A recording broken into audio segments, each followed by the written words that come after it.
ಶ್ರೀ ಹರಿವಾಯುಗುರುಭ್ಯೋ ನಮಃ. ಓಂ ವಂದೇ ವಿಷ್ಣುಂ ನಮಾಮಿ ಶ್ರಿಯಮಥ ಚ ಭುವಂ ಬ್ರಹ್ಮವಾಯೂ ಚ ವಂದೇ ಗಾಯತ್ರೀಂ ಭಾರತೀಂ ತಾಮಪಿ ಗರುಡಮನಂತಂ ಭಜೆ ರುದ್ರದೇವಂ ದೇವೀಂ ವಂದೇ ಸುಪರ್ಣೀಮಹಿಪತಿದಯಿತಾಂ ವಾರುಣೀಮಪ್ಯುಮಾಂ ತಾಂ ಇಂದ್ರಾದೀನ್ ಕಾಮಮುಖ್ಯಾನಪಿ ಸಕಲಸುರಾನ್ ತದ್ಗುರೂನ್ಮದ್ಗುರೂಂಶ್ಚ ಅಭ್ರಮಂ ಭಂಗರಹಿತಂ ಅಜಡಂ ವಿಮಲಂ ಸದಾ ಆನಂದತೀರ್ಥಮತುಲಂ ಭಜೆ ತಾಪತ್ರಯಾಪಹಂ. ಸಾಧಿತಾ ಕಿಲ ಸತ್ತತ್ವಂ ಬಾಧಿತಾ ಕಿಲ ದುರ್ಮತಂ ಬೋಧಿತಾ ಕಿಲ ಸನ್ಮಾರ್ಗಂ ಮಾಧವಾಖ್ಯಯತಿಂ ಭಜೆ. ಸಂಸ್ಥಾನ ರಕ್ಷಣೆ ಶೂರಾನ್ ಪ್ರಸನ್ನಾನ್ ರಾಘವಾರ್ಚನೆ ಪ್ರಣಮಾಮಿ ಗುರೂನ್ ನಿತ್ಯಂ ಪ್ರಸನ್ನ ಶೂರ ಮಾಧವಾನ್. ಪ್ರಸನ್ನ ಶೂರ ಮಾಧವ ಕರಾಬ್ಜೋತ್ಥಾನ್ ಯತೀಶ್ವರಾನ್ ವೀರರಾಮರತಾನ್ ವಂದೇ ವಿದ್ಯಾಸಾಗರ ಮಾಧವಾನ್. ಪೃಥ್ವೀಮಂಡಲ ಮಧ್ಯಸ್ಥಾಃ ಪೂರ್ಣಬೋಧಮತಾನುಗಾಃ ವೈಷ್ಣವಾಃ ವಿಷ್ಣುಹೃದಯಾಃ ತಾನ್ ನಮಸ್ಯೆ ಗುರೂನ್ ಮಮ. ಆಪಾದಮೌಳಿಪರ್ಯಂತಂ ಗುರುಣಾಮಾಕೃತಿಂ ಸ್ಮರೇತ್ ತೇನ ವಿಘ್ನಾಃ ಪ್ರಣಶ್ಯಂತಿ ಸಿದ್ಧ್ಯಂತಿ ಚ ಮನೋರಥಾಃ. ಶ್ರೀ ಗುರುಭ್ಯೋ ನಮಃ. ಹರಿ ಓಂ. ಓಂ ವಿಶ್ವಂ ವಿಷ್ಣುರ್ವಷಟ್ಕಾರೋ ಭೂತಭವ್ಯಭವತ್ಪ್ರಭುಃ ಭೂತಕೃದ್ಭೂತಭೃದ್ಭಾವೋ ಭೂತಾತ್ಮ ಭೂತಭಾವನಃ. ವೃಷಾ ಹಿ ವೃಷಭೋ ವಿಷ್ಣುರ್ವೃಷಪರ್ವಾ ವೃಷೋದರಃ ವರ್ಧನೋ ವರ್ಧಮಾನಶ್ಚ ವಿವಿಕ್ತಶ್ರುತಿಸಾಗರಃ. ನಿನ್ನೆಯ ದಿನ ವಿಷ್ಣು ಸಹಸ್ರನಾಮ ಪಾಠದಲ್ಲಿ ವೃಷಭ ಎಂಬುವಂತಹ ಭಗವಂತನ ನಾಮವನ್ನು ಕುರಿತು ಹೇಳಿಕೊಳ್ತಾ, ಧರ್ಮದ ಜ್ಞಾನವುಳ್ಳವನು, ಧರ್ಮದ ಜ್ಞಾನವನ್ನು ಕೊಡುವವನು, ಅನುಗ್ರಹಿಸುವವನು ಅಂತ ಹೇಳಿಕೊಂಡು, ಇನ್ನು ನಿನ್ನೆ ವೃಷಭನಾಮದ ಉಳಿದ ಭಾಗ ಜಿಜ್ಞಾಸೆ ಬೃಹತಿ ಸಹಸ್ರದ ಪ್ರಕಾರ ಹೇಳಿಕೊಂಡು, ಆಮೇಲೆ ಇವತ್ತು ವಿಷ್ಣು ಎಂಬುವಂತಹ ಭಗವಂತನ ನಾಮವನ್ನು ಹೇಳಿಕೊಳ್ಳೋಣ. ನಮಗೆ ನೀವು ಎಲ್ಲ ಪುರಾಣಗಳನ್ನು, ಇತಿಹಾಸಗಳನ್ನು ಗಮನಿಸಿದಾಗ ಇಂದ್ರ, ಬ್ರಹ್ಮ, ರುದ್ರ ಇವರೆಲ್ಲರೂ ಕೂಡ ವರಗಳನ್ನು ಬೇಗನೆ ಕೊಟ್ಬಿಡ್ತಾರೆ, ಕ್ಷಿಪ್ರವಾಗಿ ಕೊಡ್ತಾರೆ. ಅದಕ್ಕೆ ನೋಡ್ರಿ, ರಾಕ್ಷಸರು ಇವರೆಲ್ಲರೂ ಕೂಡ ಸಾಮಾನ್ಯವಾಗಿ ಯಾರನ್ನ ತಪಸ್ಸು ಮಾಡ್ತಾರೆ, ಯಾರನ್ನ ಕುರಿತು ಅಂತ ಹೇಳಿದರೆ ಬ್ರಹ್ಮ, ರುದ್ರ ಇಂಥವರನ್ನೇ ತಪಸ್ಸು ಮಾಡ್ತಾರೆ. ಯಾಕೆ? ಅವರು ಬೇಗನೆ ವರಗಳನ್ನು ಕೊಟ್ಬಿಡ್ತಾರೆ. ಸಾಮಾನ್ಯವಾಗಿ ಯಾರೂ ಕೂಡ ವಿಷ್ಣುವನ್ನು ಕುರಿತು ತಪಸ್ಸು ಮಾಡಿದಂತೆ ನಮಗೆ ಸಾಕಷ್ಟು ಕಡಿಮೆ ಇರುತ್ತೆ, ಬಹಳ ವಿರಳ. ಯಾಕೆ ಅಂತ ಹೇಳಿದರೆ, ಭಗವಂತ ಹಿಂದಲೇ ಕೊಡೋದಿಲ್ಲ, ಕ್ಷಿಪ್ರವಾಗಿ ಕೊಡೋದಿಲ್ಲ ಭಗವಂತ ವರಗಳನ್ನು. ಅವನು ಸಕಲ ಅಭೀಷ್ಟಗಳನ್ನು ಕೊಡ್ತಾನೆ, ಆದರೆ ಶೀಘ್ರವಾಗಿ ಕೊಡುವುದಿಲ್ಲ. ನಿಮಗೆ ನಾವು ಭಾಗವತದಲ್ಲಿ ಕುಚೇಲೋಪಾಖ್ಯಾನ ನೋಡಿದಾಗ, ಕುಚೇಲ ಭಗವಂತನ ಕೃಷ್ಣನ ಹತ್ರ ಹೋಗ್ತಾನೆ, ಬೇಕಾದ ಅನುಗ್ರಹ ಮಾಡ್ತಾನೆ, ಕೃಷ್ಣ ಬೇಕಾದ ಉಪಚಾರಗಳು ಮಾಡ್ತಾನೆ, ಮರ್ಯಾದೆಗಳು ಮಾಡ್ತಾನೆ, ಎಲ್ಲ ಮಾಡ್ತಾನೆ. ಆದರೆ ಆ ಕೃಷ್ಣನ ನೋಡಿದ ಒಂದು ಆನಂದದಲ್ಲಿ ಕುಚೇಲ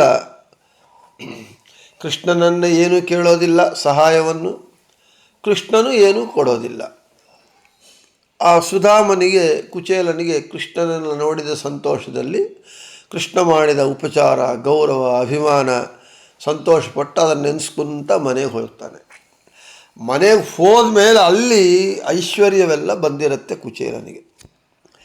ಯಾಕೆ ಕುಚೇಲನಿಗೆ ಹಿಂದೆ ಯಾಕೆ ಕೊಟ್ಟಿಲ್ಲ ಅಂದರೆ ಭಗವಂತ ಅಷ್ಟೇ. ಅವನು ಕೊಡೋ ಫಲ ದೊಡ್ಡದಾಗಿರುತ್ತೆ.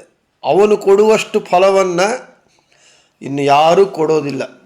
ಆದ ಕಾರಣ ಅವನು ಫಲ ದೊಡ್ಡದಾಗಿರುತ್ತೆ, ಎಲ್ಲರೂ ಕೊಡುವುದಕ್ಕಿಂತ ದೊಡ್ಡ ಫಲವಾಗಿರುತ್ತೆ. ಯಾವುದಾದ್ರೂ ದೊಡ್ಡ ಫಲ ಸಿಗಬೇಕು ಅಂದರೆ ನಾವು ಅದಕ್ಕೆ ಅದು ಅಷ್ಟು ಸುಲಭವಾಗಿ ಸಿಗಲ್ಲ, ಅದು ದುರ್ಲಭ. ಆದ ಕಾರಣ ಆ ದುರ್ಲಭವಾದ ಫಲ ದೊಡ್ಡದು. ಆ ದೊಡ್ಡ ಫಲಕ್ಕೆ ಪ್ರಯತ್ನವೂ ದೊಡ್ಡದಾಗಿರಬೇಕು. ಅದಕ್ಕೆ ಇನ್ನೊಂದು ದೃಷ್ಟಾಂತ ಭಾಗವತದಲ್ಲಿ ಕ್ಷೀರಸಾಗರ ಮಥನ ಮಾಡಿದರು. ಯಾಕೆ? ಅಮೃತಕ್ಕಾಗಿ ಮಾಡಿದರು. ಆದರೆ ಅಮೃತ ಮುಂಚೆ ಬರಲಿಲ್ಲ, ಅದಕ್ಕಿಂತ ಮುಂಚೆ ಬೇಕಾದಷ್ಟೆಲ್ಲ ಬಂತು. ಮೊದಲು ಕಾಲಕೂಟ ವಿಷವೇ ಬಂತು, ಅದಾದಮೇಲೆ ಉಚ್ಚೈಸ್ರವ, ಐರಾವತ ಇವೆಲ್ಲ ಬಂತು, ಆಮೇಲೆ ಅಮೃತ ಬಂತು. ಹಾಗೆ ದೊಡ್ಡ ಫಲ ಭಗವಂತ ಕೊಡ್ತಾನೆ. ಆ ಭಗವಂತ ಆ ದೊಡ್ಡ ಫಲವನ್ನು ಶೀಘ್ರವಾಗಿ ಕೊಡೋದಿಲ್ಲ, ಅತ್ಯಂತ ಪ್ರಯತ್ನದಿಂದ ಕೊಡ್ತಾನೆ. ಪ್ರಯತ್ನ ಮಾಡಿದರೆ ಕೊಡ್ತಾನೆ. ಅಂದರೆ ವರಗಳನ್ನು ಸಕಲ ಮನೋಭೀಷ್ಟ ಪ್ರದಾತನಾದರೂ ಭಗವಂತ ವರಗಳನ್ನು ಕೊಡುವುದರಲ್ಲಿ ಶೀಘ್ರವಾಗಿ ಕೊಡೋದಿಲ್ಲ, ವಿಳಂಬವಾಗಿ ಕೊಡ್ತಾನೆ. ಆದರೆ ಇದು ದೋಷವೇ ಅಂತ ಹೇಳಿದರೆ ಖಂಡಿತವಾಗಿ ಭಗವಂತನಿಗೆ ಅದು ದೋಷವಲ್ಲ. ಮತ್ತು ಅದಕ್ಕೆ ದೃಷ್ಟಾಂತ ಕ್ಷೀರ ಸಮುದ್ರ ಮಥನಕ್ಕಾಗಿ ಮಥನ ಮಾಡಿದಾಗ ನಾನು ಈಗಲೇ ಹೇಳಿದಂತೆ ಕೊನೆಗೆ ಬಂತು ಅಮೃತ, ಅದಕ್ಕಿಂತ ಮೊದಲು ಕಾಲಕೂಟ ವಿಷಯವೇ ಬಂತು. ಹಾಗಂತೇಳಿ ಕ್ಷೀರ ಸಮುದ್ರದಲ್ಲಿ ದೋಷ ಇದೆ ಅಂತ ಹೇಳ್ತಾರಾ? ಯಾರೂ ಹೇಳಲ್ಲ. ಎಲ್ಲ ಸಮುದ್ರಗಳಕ್ಕಿಂತ ಕ್ಷೀರ ಸಮುದ್ರ ಶ್ರೇಷ್ಠವಾಗಿದೆ. ಶ್ರೇಷ್ಠವಾಗಿರುವ ಕಾರಣವೇ ಕ್ಷೀರ ಸಮುದ್ರದಲ್ಲೇ ಭಗವಂತ ಮಲಗಿರ್ತಾನೆ. ಆದ ಕಾರಣ ವಿಳಂಬವಾಗಿ ವರಗಳನ್ನು ಕೊಡೋದು ಎಂಬುದು ಭಗವಂತನಿಗೆ ದೋಷವಲ್ಲ, ಅದು ಗುಣವೇ ಆಗಿದೆ ಅಂತ ವಿಷಯವನ್ನು ತಿಳಿಸ್ತಾ, ಇನ್ನು ಬೃಹತಿ ಸಹಸ್ರದ ಪ್ರಕಾರ ಓಂ ವೃಷಭಾಯ ನಮಃ. ಓಂ ಮಾಸಾ ಮಿಮಿಕ್ಷ ಇಂದ್ರೇ ನ್ಯಯಾಮಿ ಸೋಮಃ ಜನಂ ಸಧನ್ವನ್ನಭಿ ಸಂಯದಾಪಃ ಸತ್ರ ವಾವೃಧುರ್ಹವನಾನಿ ಯಜ್ಞೈಃ ಅಸ್ಮಾ ಏತತು.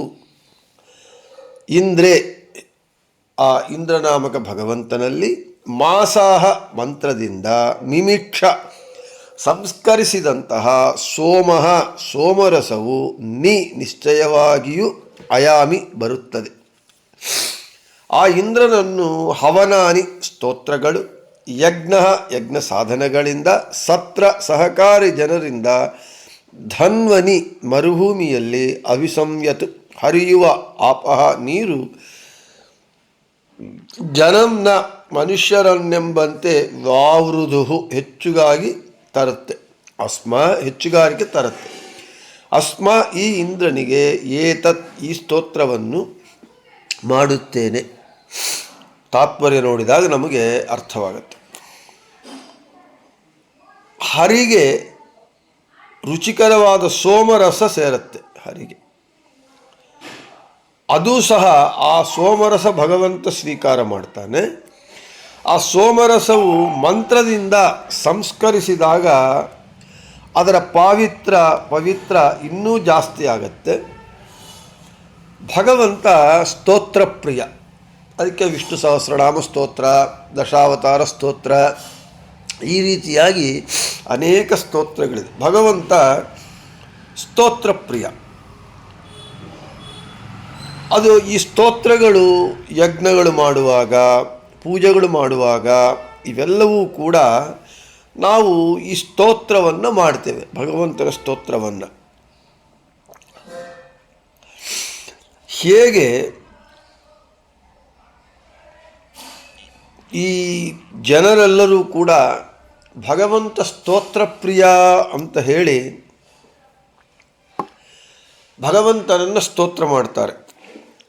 ಸ್ತೋತ್ರ ಪ್ರಿಯ, ಅಂತಹ ಸ್ತೋತ್ರ ಪ್ರಿಯನಾದಂತಹ ಆ ಶ್ರೀಹರಿಯನ್ನು ನಾನು ಸ್ತೋತ್ರ ಮಾಡ್ತೇನೆ ಅಂತ ಹೇಳ್ತಾ ಇದ್ದ. ಅಂದರೆ ಸ್ತೋತ್ರ ಪ್ರಿಯ.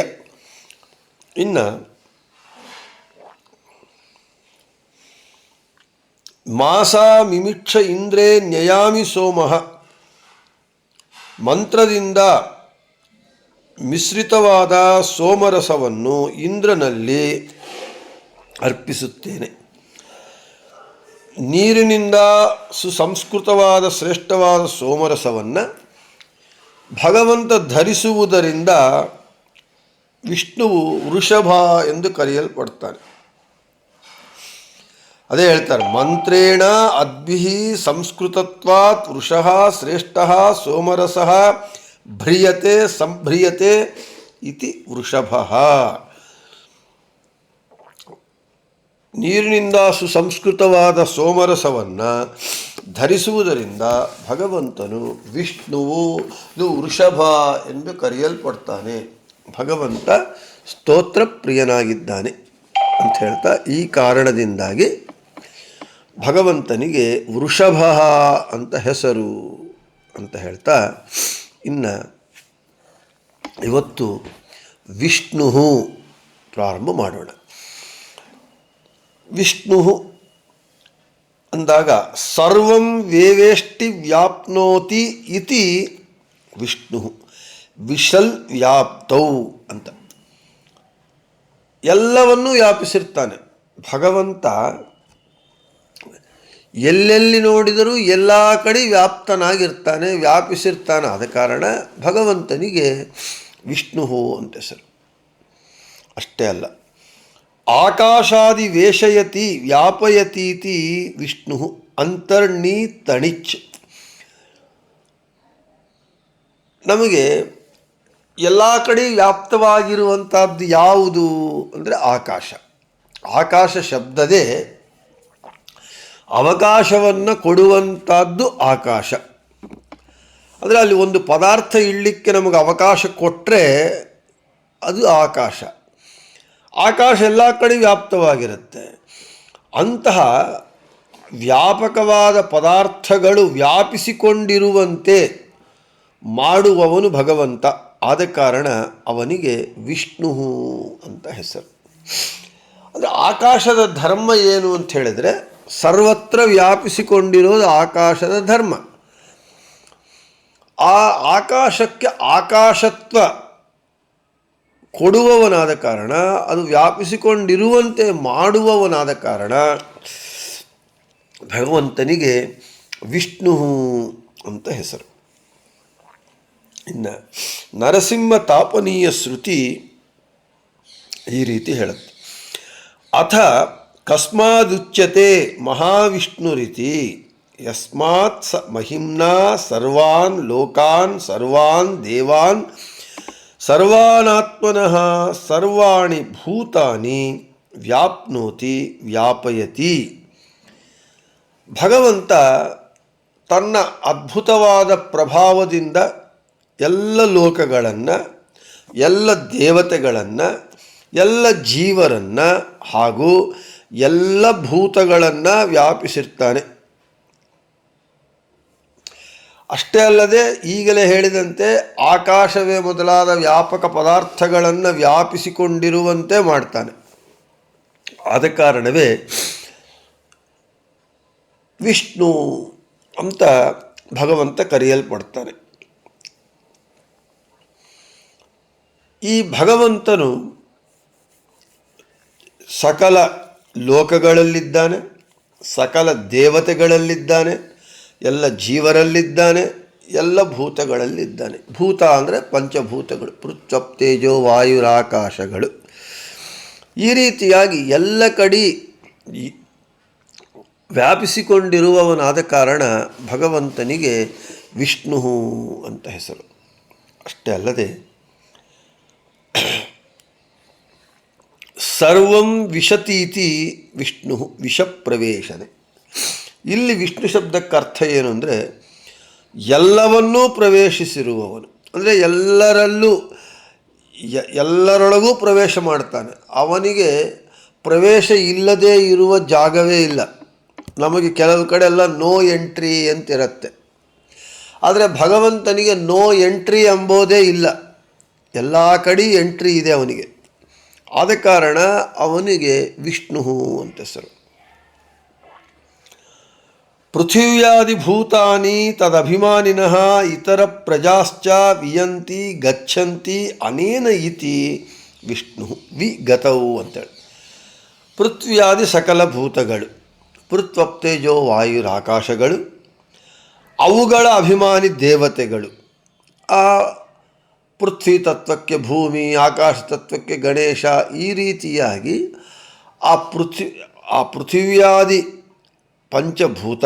ಭೂತಗಳಿಗೂ ಮತ್ತು ಆ ಭೂತಗಳ ಅಭಿಮಾನಿ ದೇವತೆಗಳಿಗೂ ಮತ್ತು ಇತರ ಪ್ರಜೆಗಳು ಇವರೆಲ್ಲರಿಗೂ ಕೂಡ ಚಾಲನೆಯನ್ನು ನೀಡುವವನು, ಅಂದರೆ ಮೊಬಿಲಿಟಿ ಕೊಡುವವನು, ಎಲ್ಲದಕ್ಕೂ ಕೂಡ ಮೊಬಿಲಿಟಿ ಕೊಡುವವನು.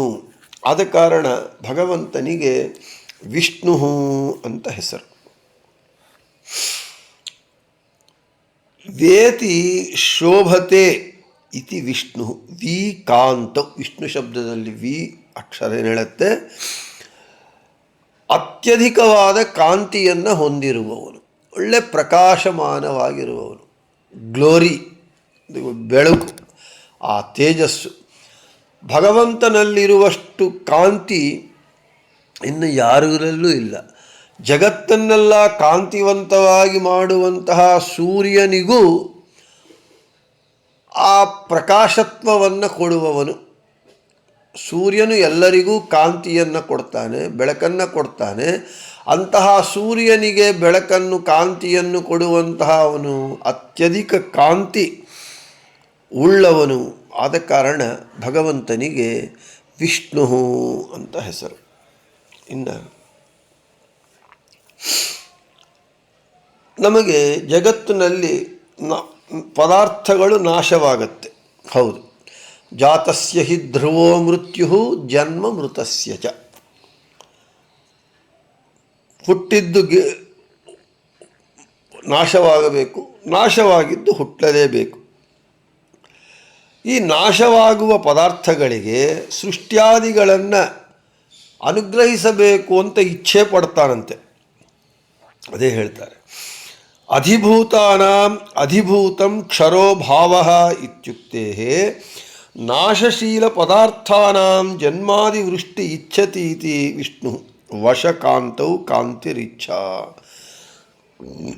ಭಗವಂತ ಈ ಜಗತ್ತನ್ನು ನಾಶ ಮಾಡ್ತಾನೆ ಮತ್ತು ತಾನು ಸೃಷ್ಟಿಯನ್ನು ಮಾಡ್ತಾನೆ. ಒಟ್ಟಾರೆ ಈ ಜಗತ್ತಿನ ಸೃಷ್ಟಿ, ಸ್ಥಿತಿ, ಲಯ ಮೊದಲಾದ ಅಷ್ಟ ಕಾರ್ಯಗಳನ್ನು ಅವನು ಮಾಡ್ತಾನೆ.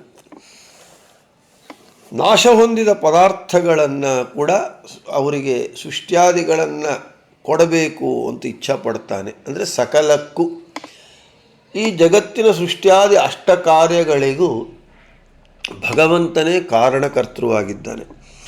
ಅದೇ ಓಂ ಜನ್ಮಾದ್ಯಸ್ಯ ಯತಃ ಓಂ ಎಂಬುವಂತಹ ಸೂತ್ರ ಹೇಳ್ತಾ ಇದೆ. ಈ ಜಗತ್ತಿನ ಸೃಷ್ಟಿ, ಸ್ಥಿತಿ, ಸಂಹಾರ ಮೊದಲಾದ ಎಲ್ಲ ಕಾರ್ಯಗಳು ಯಾವನು ಮಾಡ್ತಾನೋ ಅವನೇ ಭಗವಂತ ಅಂತ ಸೂತ್ರಾರ್ಥ.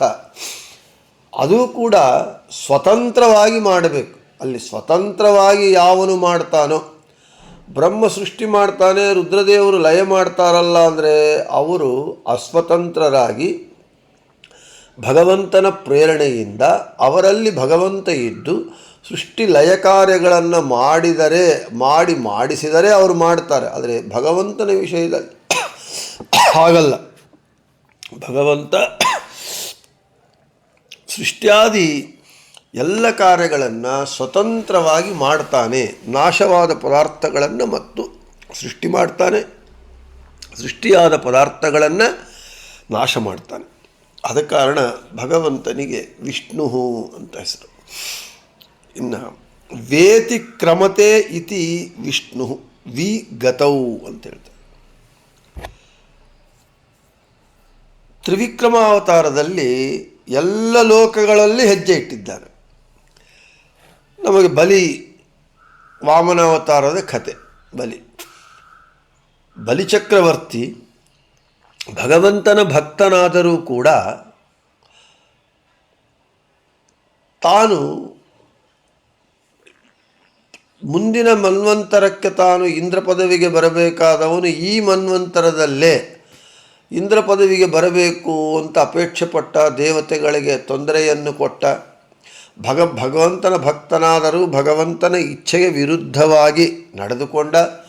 ಆಗ ಭಗವಂತನು ಬಂದು ವಾಮನನಾಗಿ ಬಂದು 3 ಹೆಜ್ಜೆ ಭೂಮಿಯನ್ನು ಕೇಳಿ, ದಾನವನ್ನು ಕೇಳಿ ತ್ರಿವಿಕ್ರಮನಾಗಿ ಎಲ್ಲವನ್ನು. ಆಗ ಇಲ್ಲಿ ತ್ರಿವಿಕ್ರಮ, ಇದರೊಳಗೆ ತ್ರಿವಿಕ್ರಮ 3 ಪದಗಳು. ಕ್ರಮ ಅಂದರೆ ಹೆಜ್ಜೆ. ಅದಕ್ಕೆ ನಾವು ಹೇಳ್ತೇವೆ, ಏನು ನಿನ್ನ ಕ್ರಮ ಏನು ಅಂದರೆ ವಾಟ್ ಈಸ್ ಯುವರ್ ಸ್ಟೆಪ್. ಇವಾಗ ಈ ವಿಷಯದಲ್ಲಿ ನಿಮ್ಮ ಕ್ರಮ ಏನು ಅಂದರೆ what is your move, what is your step ಅಂತ. ಕ್ರಮ ಅಂದರೆ ಹೆಜ್ಜೆ, ವಿಕ್ರಮ ವಿಶಿಷ್ಟವಾದ ಹೆಜ್ಜೆ, ತ್ರಿವಿಕ್ರಮ 3 ವಿಶಿಷ್ಟವಾದ ಹೆಜ್ಜೆಗಳು, ತ್ರಿವಿಕ್ರಮ ಅಂತೇಳಿ. ಆ ವಾಮನನು ತ್ರಿವಿಕ್ರಮನಾದಾಗ ಎಲ್ಲ ಲೋಕಗಳನ್ನು ಒಂದು ಹೆಜ್ಜೆಯಿಂದ ಆಕ್ರಮಿಸಿಬಿಡ್ತಾನೆ, ಎಲ್ಲ ಲೋಕಗಳನ್ನು ಒಂದೇ ಒಂದು ಹೆಜ್ಜೆಯಿಂದ ಅಳಿತಾನೆ. ಆದ ಕಾರಣ ಭಗವಂತನಿಗೆ ವಿಷ್ಣು ಅಂತ ಹೆಸರು.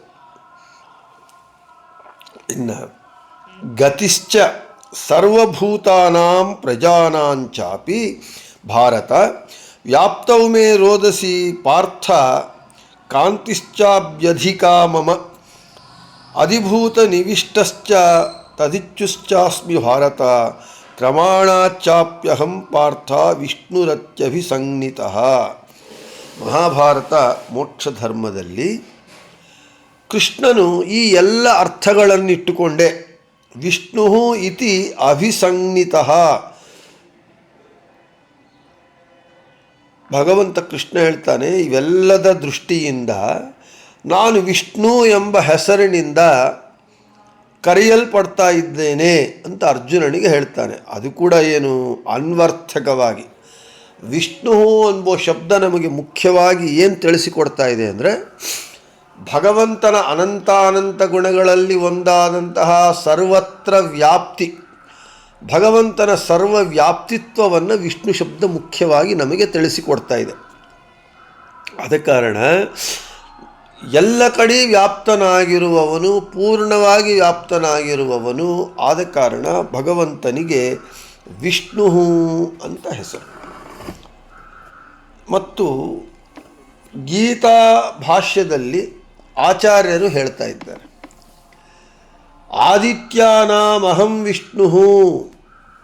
ಭಗವದ್ಗೀತೆಯಲ್ಲಿ ಭಗವಂತ ಹೇಳ್ತಾನೆ, ಸೂರ್ಯರಲ್ಲಿ ನಾನು ವಿಷ್ಣುವನಾಗಿದ್ದೇನೆ ಅಂಥೇಳಿ. ಅಂದರೆ ಭಗವಂತ ಸೂರ್ಯ ಎಲ್ಲ ಕಡೆ ವ್ಯಾಪ್ತನಾಗಿರ್ತಾನೆ. ಅಂತಹ ಸರ್ವತ್ರ ವ್ಯಾಪ್ತನಾಗಿರುವ ಸೂರ್ಯನಲ್ಲಿ ವಿಷ್ಣು ಅಂತ ನಾನು ಹೆಸರಿಸಿಕೊಂಡಿದ್ದೇನೆ ಅಂತ ಹೇಳಿ ಮಧ್ವಾಚಾರ್ಯರು ಗೀತಾಭಾಷ್ಯದಲ್ಲಿ ಭಗವಂತನ ವಾಕ್ಯವನ್ನು ಉಲ್ಲೇಖ ಮಾಡ್ತಾ ಇದ್ದಾರೆ. ಯಾರು ಭಗವಂತನ ವಾಕ್ಯವನ್ನು ಉಲ್ಲೇಖ ಮಾಡ್ತಾ ಇದ್ದಾರೆ. ಇನ್ನು ಈ ರೀತಿಯಾಗಿ ಭಗವಂತನ ಒಂದು ವ್ಯಾಪ್ತಿತ್ವವನ್ನು ತಿಳಿಸಿಕೊಡ್ತಾ ಇರುವಂತಹದ್ದು ವಿಷ್ಣು ಶಬ್ದ. ಇನ್ನು ಇಷ್ಟ ಮುಂಚೆ ನಾವು ಹೇಳಿದಂತೆ ಜಗತ್ತಿನ ಹುಟ್ಟಿದ ಪದಾರ್ಥಗಳನ್ನು, ನಾಶವಾದ ಪದಾರ್ಥಗಳನ್ನು ಹುಟ್ಟಿಸುತ್ತಾನೆ, ಅವರಿಗೆ ಸೃಷ್ಟ್ಯಾದಿಗಳನ್ನು ನೀಡಬೇಕು ಅಂತ ಇಚ್ಛಿಸುತ್ತಾನೆ ಅಂತ ಹೇಳಿದ್ದ. ಅದಿಲ್ಲಿ ಹೇಳ್ತಾ ಇದ್ದಾರೆ, ವಿಷ್ಣು ವೇತಿ ಜಗತ್ ಪ್ರಜನಯತೀತಿ ವಿಷ್ಣು ವಿಪ್ರಜನೆ. ಈ ಜಗತ್ತನ್ನು ಸೃಷ್ಟಿಸುತ್ತಾನೆ. ಆದ ಕಾರಣ ಭಗವಂತನಿಗೆ ವಿಷ್ಣು ಅಂತ ಹೆಸರು. ಅಷ್ಟೇ ಅಲ್ಲ, ವೇತಿ ದುಷ್ಟಾನ್ ಅಸ್ಯತೀತಿ ವಿಷ್ಣು ವಿ ಅಸನೆ. ದುಷ್ಟರನ್ನು ದುರ್ಗತಿಗೆ ಕಳಿಸಿಕೊಡ್ತಾನೆ. ಸಾತ್ವಿಕ ರಾಜಸ ತಾಮಸ ಜೀವರಾಶಿಗಳಲ್ಲಿ ತಾಮಸ ಜೀವಿಗಳು ದುಷ್ಟರು, ಅವರನ್ನು ಅವರು ಸೇರಬೇಕಾದಂತಹ ಅಂಧನ್ ತಮಸ್ಸಿಗೆ ಕಳಿಸ್ತಾನೆ. ವಿವಿಧ ಭೋಗಗಳೀವ ತ್ರಿವಿಧ ಚೇತನಕ್ಕೆ ಇಹ ಪರಂಗಳಲ್ಲಿ. ಈಗ ಭೋಗಗಳು ತ್ರಿವಿಧ ಚೇತನಕ್ಕೆ ಇಹ ಪರಂಗಳಲ್ಲಿ ವಿವಿಧ ಭೋಗಗಳೀವ. ದುಷ್ಟರನ್ನು ಅವರ ಗತಿಗೆ ಅವರನ್ನು ಸೇರಿಸುತ್ತಾನಾದ ಕಾರಣ ಅವರನ್ನು ಆ ಗತಿಗೆ ಆಗ್ತಾನಾದ ಕಾರಣ ಭಗವಂತನಿಗೆ ವಿಷ್ಣು ಅಂತ ಹೆಸರು. ಅಷ್ಟೇ ಅಲ್ಲ, ವೇತಿ ಪ್ರಳಯೇ ಸರ್ವಂ ಖಾದತೀತಿ ವಿಷ್ಣು. ಖಾದನೆ ಒಂದೇ ಶಬ್ದಕ್ಕೆ ಎಷ್ಟು ಅರ್ಥಗಳು. ಪ್ರಳಯ ಕಾಲದಲ್ಲಿ ಭಗವಂತ ಎಲ್ಲವನ್ನೂ ಭಕ್ಷಿಸುತ್ತಾನೆ, ಆದ ಕಾರಣ ಅವನಿಗೆ ವಿಷ್ಣು. ಜಗದುದರ, ಜಗದ್ಭುಕ್ ಅಂತ ಹೇಳ್ತೇವೆ. ಇಡೀ ಜಗತ್ತನ್ನೆಲ್ಲ ಪ್ರಳಯ ಕಾಲದಲ್ಲಿ ತನ್ನ ಹೊಟ್ಟೆಯಲ್ಲಿಟ್ಟುಕೊಂಡು ರಕ್ಷಣೆ ಮಾಡ್ತಾನೆ. ಆದ ಕಾರಣ ಪ್ರಳಯ ಕಾಲದಲ್ಲಿ ಎಲ್ಲವನ್ನೂ ಭಕ್ಷಿಸುವವನಾದ ಕಾರಣ ಭಗವಂತನಿಗೆ ವಿಷ್ಣು ಅಂತ ಹೆಸರು. ಇನ್ನು ಕಾಲಿಯ ನಾಗಸ್ಯ ವಿಷಂ ನುದತಿ ನಾಶಯತೀತಿ ವಿಷ್ಣು ನುದವ್ಯಯೇ. ಕಾಳಿಯ ಸರ್ಪ, ಕಾಳಿಂಗ ಸರ್ಪದ ವಿಷವನ್ನು ನಾಶ ಮಾಡಿದವನು, ಆದ ಕಾರಣ ಭಗವಂತನಿಗೆ ವಿಷ್ಣು. ಭಾಗವತ ಹೇಳುತ್ತೆ, ಆ ಕಾಳಿಂದಿ ಮಡುಗಿನಲ್ಲಿ ಈ ಕಾಳಿಂಗ ಸರ್ಪ ಇತ್ತು. ಅದು ಎಷ್ಟು ವಿಷಪೂರಿತ ಅಂತ ಹೇಳಿದರೆ, ಆ ಕಾಳಿಂಗ ಸರ್ಪ ಮಡುಗಿನಲ್ಲಿ ಇದ್ದು ಅದರೊಳಗಿರೋ ನೀರುವೆಲ್ಲ ವಿಷಪೂರಿತ. ಯಾವ ಪ್ರಾಣಿ ಬಂದು ನೀರು ಕುಡಿದ್ರೂ ಸತ್ತೋಗ್ತಾ ಇತ್ತು. ಅಷ್ಟೇ ಅಲ್ಲ, ಆ ಮಡುವಿನ ಮೇಲೆ, ಆ ಕೆರೆಯ ಮೇಲಿಂದ, ಸರೋವರದಿಂದ ಕೆರೆಯ ಮೇಲಿಂದ ಗಾಳಿ ಬೀಸಿದರೂ ಕೂಡ ಆ ಗಾಳಿ ಕೂಡ ವಿಷಪೂರಿತವಾಗಿ ಮನುಷ್ಯರು ಸಾಯುವಂತಹ ಅತಿ ಭಯಂಕರವಾದ ವಿಷವುಳ್ಳಂತಹ ಕಾಳಿಂಗ ಸರ್ಪ. ನಮ್ಮ ಕೃಷ್ಣ ಬಾಲಕೃಷ್ಣನಾದಂತಹ ಭಗವಂತ ಆ ಕಾಳಿಂಗ ಮಡುವಿಗೆ ಹೋಗಿ ಕಾಳಿಂಗ ಸರ್ಪದ ಹೆಡೆಯ ಮೇಲೆ ತಾನು ನಾಟ್ಯವಾಡಿ ಆ ಅತಿ ಕ್ರೂರವಾದಂತಹ ಭಯಂಕರವಾದಂತಹ ಆ ಕಾಳಿಂಗ ಸರ್ಪದ ವಿಷವನ್ನು ನಾಶ ಮಾಡ್ತಾನೆ ಭಗವಂತ. ಆದ ಕಾರಣ ಅವನಿಗೆ ವಿಷ್ಣು ಅಂತ ಹೆಸರು. ವಿಶೇಷೇಣ ಸನೋತಿ ದದಾತಿ ಭಕ್ತಾಯಾಭೀಷ್ಟಮಿತಿ ಶೃಣುದಾನೆ. ವಿಶಿಷ್ಟ ಫಲಂ ಸ್ನೌತಿ ಪ್ರಸ್ತವತಿ ಯಸ್ಮಾದಿತಿ ಷ್ಣು ಪ್ರಸ್ರವಣೆ. ಭಕ್ತರಿಗೆ ವಿಶೇಷವಾಗಿ ಅಭೀಷ್ಟಗಳನ್ನು ನೀಡ್ತಾನೆ ಮತ್ತು ಅಥವಾ ವಿಶಿಷ್ಟ ಫಲಗಳನ್ನು ಸುರಿಸುತ್ತಾನೆ. ಭಗವಂತ ಭಕ್ತವತ್ಸಲನಾದ ಕಾರಣ ತನ್ನ ಭಕ್ತರನ್ನು ಅವನು ಅವ್ರು ಏನು ಕೇಳಿದ್ರು ಭಗವಂತ ತನ್ನ ಭಕ್ತರಿಗೆ ಬೇಕಾದ ಅಭೀಷ್ಟಗಳನ್ನು ಕೊಡ್ತಾನೆ. ಭಕ್ತರು ಏನು ಬೇಕಂದ್ರೆ ಅದು ಕೊಡ್ತಾನೆ. ಅವರ ಮೇಲೆ ಅವರು ಕೇಳುವಂತಹ ಅಭೀಷ್ಟಗಳನ್ನು ವರ್ಷಿಸುತ್ತಾನೆ. ಅದು ಭಗವಂತನ ನೈಜ ಸ್ವಭಾವ. ತನ್ನ ಭಕ್ತ ವತ್ಸಲ ಆದ ಕಾರಣ ಭಕ್ತರಿಗೆ ವಿಶೇಷವಾಗಿ ಭಕ್ತರಿಗೆ ಮಾಡಿದಷ್ಟು ಅನುಗ್ರಹವನ್ನು ಯಾರೂ ಮಾಡಲಿಕ್ಕೆ ಸಾಧ್ಯವಿಲ್ಲ. ಅಷ್ಟು ಭಕ್ತರನ್ನು ಅನುಗ್ರಹ ಮಾಡುವ, ಭಕ್ತರ ಅಭೀಷ್ಟಗಳನ್ನು ನೆರವೇರಿಸುವಂತಹ ಶಕ್ತಿ ಭಗವಂತನಿಗಿರುವಷ್ಟು ಶಕ್ತಿ ಇನ್ನು ಯಾವ ದೇವತೆಗಳಿಗೂ ಇಲ್ಲ. ಆದ ಕಾರಣ ಭಗವಂತನಿಗೆ ವಿಷ್ಣು ಅಂತ ಹೆಸರು.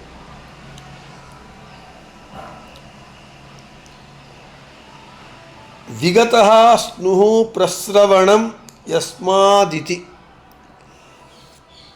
ಭಗವಂತ ಚಾಂಚಲ್ಯವಿಲ್ಲದೆ ಇರ್ತಾನೆ. ಅಂದರೆ ಚಾಂಚಲ್ಯ ಸ್ಥಿರನಾಗಿರ್ತಾನೆ. ಆ ಸ್ಥಿರತ್ವವೂ ಕೂಡ ಸ್ವಭಾವತಃ ಸ್ಥಿರತ್ವನಾಗಿರ್ತಾನೆ. ಕೆಲವರಿಗೆ ಸ್ಥಿರತ್ವನೇ ಇರೋದಿಲ್ಲ. ಇವಾಗ ಆಡಿದ ಮಾತು ಇನ್ನೊಂದು ಸಲ ಆಡಲ್ಲ, ಸರಿಯಾಗಿ ಒಂದು 10 ನಿಮಿಷ ಸರಿಯಾಗಿ ಕೂಡಲಾರ. ಅಂದರೆ ಯಾವ ವಿಷಯದಲ್ಲೂ ಅವರಿಗೆ ಒಂದು ಸ್ಥಿಮಿತ ಇರಲ್ಲ, ಸ್ಥಿರತ್ವ ಇರಲ್ಲ, ಚಾಂಚಲ್ಯ ಇರುತ್ತೆ.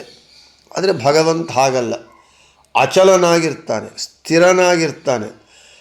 ಆ ಸ್ಥಿರತ್ವ ಅಚಲತ್ವ ಭಗವಂತನಿಗೆ ಸ್ವಭಾವತಃ ಇದೆ. ಆದ ಕಾರಣ ಭಗವಂತನಿಗೆ ವಿಷ್ಣು ಅಂತ ಹೆಸರು. ವಿಶಂತಿ ಕಲ್ಯಾಣ ಗುಣಾ ಅಸ್ಮಿನ್ನಿತಿ ವಿಷ್ಣು ವಿಷಪ್ರವೇಶನೆ. ಎಲ್ಲ ಗುಣಗಳಕ್ಕೂ ಆಧಾರವಾಗಿರ್ತಾನೆ, ಸಕಲ ಗುಣ ಪರಿಪೂರ್ಣನಾಗಿದ್ದಾನೆ. ಸುಮಧ್ವ ವಿಜಯ ಶ್ಲೋಕ ಅದೇ, ಕಾಂತಾಯ ಕಲ್ಯಾಣ ಗುಣೈಕಧಾಮ್ನೇ. ಕಲ್ಯಾಣ ಗುಣಗಳಿಗೆ ಏಕಧಾಮ, ಮುಖ್ಯ ಆಶ್ರಯಭೂತನಾಗಿದ್ದಾನೆ. ಆದ ಕಾರಣ ಅವನು ಎಲ್ಲ ಗುಣಗಳಿಗೂ ಆಧಾರನಾಗಿರ್ತಾನೆ, ಸಕಲ ಗುಣ ಪರಿಪೂರ್ಣನಾಗಿದ್ದಾನೆ. ಅದಕ್ಕೆ ಆಚಾರ್ಯ ಹೇಳಿದ್ರು, ನಾರಾಯಣಂ ಗುಣೈ ಸರ್ವೈರುದೀರ್ಣಂ, ನಾರಾಯಣಂ ನಿಖಿಲ ಪೂರ್ಣ ಗುಣೈಕ ದೇಹಂ. ಆದ ಕಾರಣ ಎಲ್ಲ ಗುಣಗಳ ಪ್ರವೇಶಕ್ಕೂ ಆಧಾರನಾಗಿರ್ತಾನೆ, ಎಲ್ಲ ಗುಣ ಪರಿಪೂರ್ಣನಾಗಿದ್ದಾನೆ. ಆದ ಕಾರಣ ಭಗವಂತನಿಗೆ ವಿಷ್ಣು ಅಂತ ಹೆಸರು.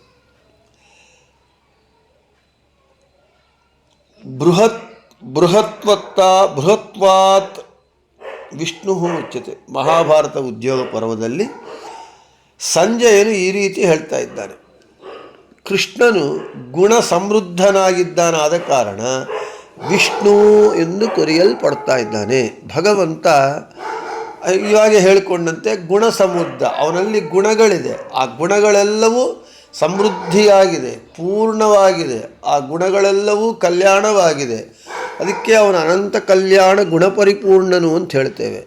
ಅವನು ಗುಣ ಸಮೃದ್ಧವಾಗಿರೋದರಿಂದ ಕೃಷ್ಣನು ವಿಷ್ಣುವು ಎಂದು ಕರೆಯಲ್ಪಡ್ತಾನೆ ಅಂತ ಹೇಳ್ತಾ ಇವತ್ತು ವಿಷ್ಣು ಶಬ್ದವನ್ನು ಮುಗಿಸಿಕೊಂಡು ಇನ್ನು ಇದರಲ್ಲಿರುವ ಜಿಜ್ಞಾಸೆ ಮತ್ತು ಬೃಹತಿ ಸಹಸ್ರದ ಪ್ರಕಾರ ವಿಷ್ಣು ವಿಷಯವನ್ನು ಹೇಳಿಕೊಂಡು ನಾಳೆ ಹೇಳಿಕೊಂಡು ಆಮೇಲೆ ವೃಷಪರ್ವ ಎಂಬುವಂತಹ ನಾಮವನ್ನು ಕುರಿತು ಹೇಳಿಕೊಳ್ಳೋಣ ಅಂತ ಹೇಳ್ತಾ ಶ್ರೀಕೃಷ್ಣಾರ್ಪಣಮಸ್ತು, ಮಧ್ವೇಶಾರ್ಪಣಮಸ್ತು, ಎಲ್ಲರಿಗೂ ಶುಭಮಸ್ತು.